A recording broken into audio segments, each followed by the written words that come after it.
they're not long, they're a couple pages, that's all. But you're looking for a time period, and what destroys all relationships is unexpressed expectations.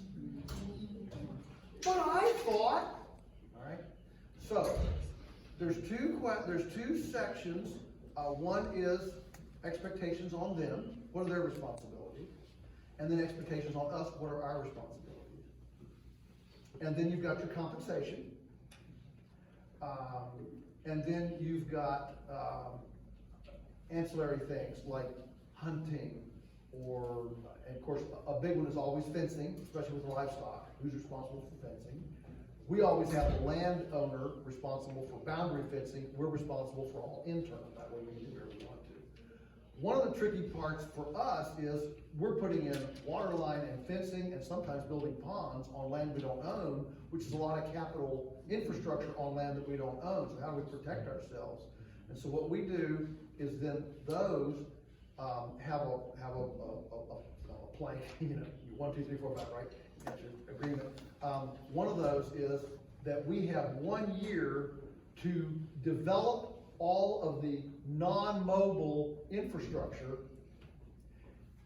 At the end of the year, there's going to be an addendum A on the lease that articulates what we spent on all that capital infrastructure.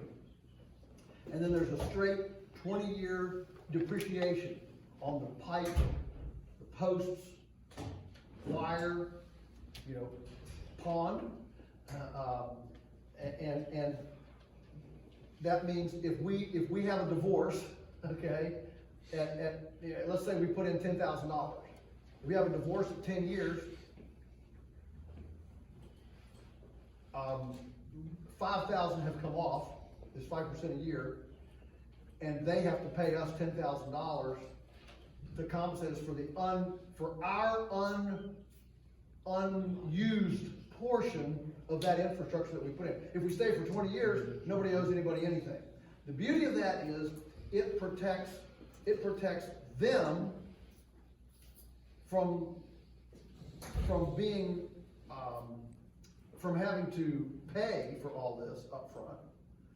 It protects us from having to go to them with our things. This way, we're free to buy wherever we want to, which they can now rest assured, well, apparently we're buying the best stuff because we don't want to overspend money, right? So they can feel comfortable with what we're buying because we're buying it ourselves. We can buy what we want, so we're consistent with all the other farms. We don't have to deal with their ideas about what's a good water system. So we have complete freedom and autonomy to do that, but we're protected that if we have a breakup, no fault, you know, my fault, your fault, nobody's fault, right? If we have a breakup, we're protected from that initial capital investment that we pull. Obviously, is not included in that. You know, like portable electric fence, you know, things. Obviously, that's not included in that. So, and then all of ours, we will not do a lease with anybody that won't allow us to put the last point on the lease is that nobody will litigate against anybody for any reason whatsoever. So we don't want to do business with anyone where back in the back of your mind, if they're not happy, they can sue me. Now we do have a mandatory arbitration. We can go to mandatory arbitration. I choose one guy, you choose one guy, those guys choose another guy, and it's a non-appealable arbitration. Define that in there. And so that's a vetting procedure kind of off the top to see, are we really team members here, or are we coming from two, you know, different? And of course, every one of them is different. I mean, you know, some of them, the landlord wants us to do more and pay less. Some want us to pay more and the landlord do more. You know, every one of them is customized. But those are the basic, you know, the basic big, you know, big picture